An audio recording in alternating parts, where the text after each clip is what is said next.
सरकार भनेको त गाडी जस्तो हो, गाडीमा एक्सिलेटर मात्र होइन ब्रेक हुन्छ, ब्रेक पनि लाउनुपर्छ भनेर चिन्ता पनि मान्नुपर्छ।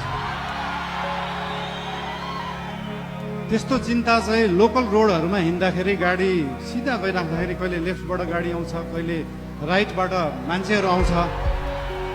तर हाम्रो गाडी लोकल रोडमा हिँडेको गाडी होइन, हाम्रो एक्सप्रेस वेमा हिँडेको गाडी हो। गन्तव्यमा पुगेपछि मात्रै ब्रेक लाग्छ, गन्तव्यमा पुग्नुभन्दा अगाडि ब्रेक लाउन जरुरी हुँदैन। र हाम्रो गाडी अनियन्त्रित पनि छैन, वातावरण पनि मिलेर गएको छ। त्यही भएर हाम्रो पार्टीप्रति, हाम्रो सरकारप्रति जुन चिन्ता लिनुभएको छ त्यसको लागि धेरै धेरै धन्यवाद पनि दिन चाहन्छु। चिन्ता लिनु राम्रो कुरा हो। जनता र जनताको भोट भनेको हावा जस्तो हुन्छ, कहिले हावा यताबाट चल्छ, कहिले उताबाट चल्छ भनेर चिन्ता लिनुभएको छ।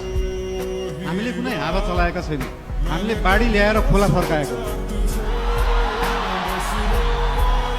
र खोला एकचोटि सिधा बाटो आफ्नो सही बाटोमा फर्किएपछि निरन्तर त्यही बाटो बगिरहन्छ। यो हावा जस्तो कहिले लेफ्ट राइट उत्तर दक्षिण पूर्व पश्चिम बग्दैन।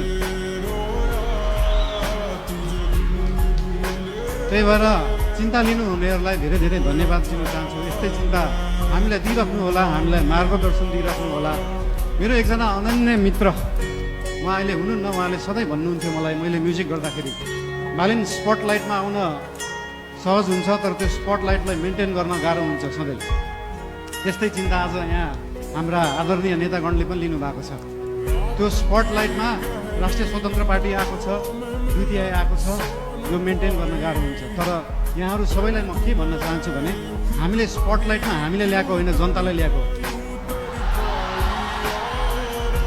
र जनता सधैँ स्पटलाइटमा थियो, स्पटलाइटमा छ, स्पटलाइटमै रहन्छ। हामीले दिएको प्रकाश नेतालाई दिएको प्रकाश होइन। हाम्रो सूर्य नेताप्रति मात्रै चम्किँदैन, हाम्रो सूर्यले जनतालाई प्रकाशित गर्छ। त्यही भएर यो जनता सधैँ अगाडि नै रहन्छ।